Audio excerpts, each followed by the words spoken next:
Hello everyone, welcome back to my channel.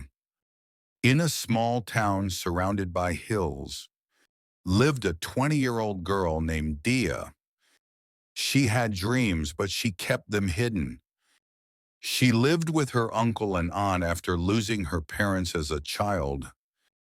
They gave her food, shelter, but not love. Diya cooked, cleaned, stayed silent. She wasn't allowed to go to college or make friends. Good girls don't ask questions, her aunt would say. At night, Dia looked out of the window and whispered to the moon, "Is there a world beyond these walls?" One day, while washing clothes, Dia found a torn book near the trash. It was a diary filled with poems.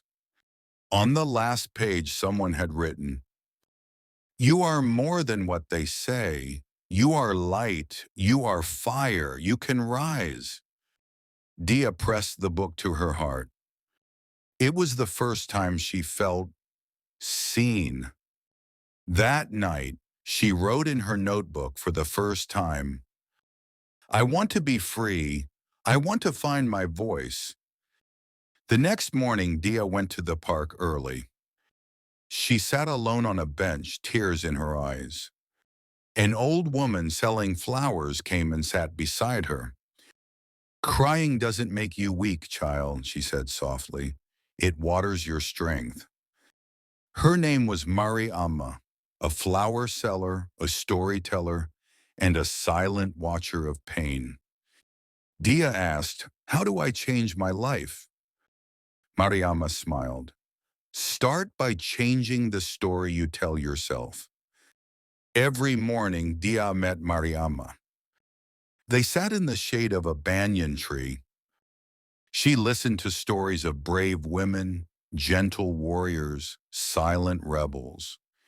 One morning, Dia brought her notebook. She read a poem aloud. Her voice shook. But Amma clapped. "Your pain is a seed. Water it with courage," Amma said. That evening, Dia looked in the mirror and whispered, "I will write my way to freedom." Dia started writing letters to her younger self. To the little girl who was never hugged. To the teenager who was told she wasn't enough. Each letter ended with, "You deserved more, and I promise to give you more, starting now." She hid the letters under her mattress, but her eyes sparkled a little more each day. One evening, her uncle caught her writing, "You're wasting your time. Girls like you don't become anything." But Dia stood still.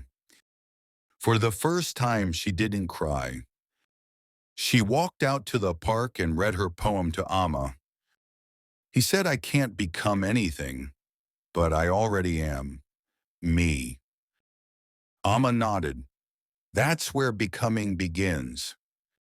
One night, a storm hit the town. The roof of Maari Amma's small hut collapsed. Dia ran through the rain and found her shivering in the corner. Without hesitation, Dia brought her home. Her aunt shouted, her uncle yelled. But Dia stood in the middle and said, "I won't be silent anymore. She's staying here tonight." And in that moment, Dia took her first real breath of freedom. With Amma's help, Dia found a small community center. They gave her a chance to read her poems at an open mic event. She stood on stage, her hands trembling, but her heart glowing. She shared her story, her silence, her strength. People clapped, some cried. A young girl in the front row said, "I feel less alone now." Dia and Maari Amma started a small group for women. They stitched quilts with stories written into the patterns. Every thread held a secret, a scar, a triumph. Dia smiled and said, "This is how we heal together." Her uncle never understood, but that no longer mattered. She had found her voice, her people, her path. Dia collected all her poems and letters. She titled the book, The Fire Within, Letters I Wrote to Love Myself. She sent it to a small publisher with Amma's help. A month later, she got a call. Your book is being published. The world will read your words. Dia cried, this time not from pain but from pride. Now Dia walks freely through the same streets. She teaches poetry to girls in the community. She opens her small library in Maari Amma's old hut. There's a sign outside. Here, we write our own endings. Dia reads a new poem. I was not born to be quiet.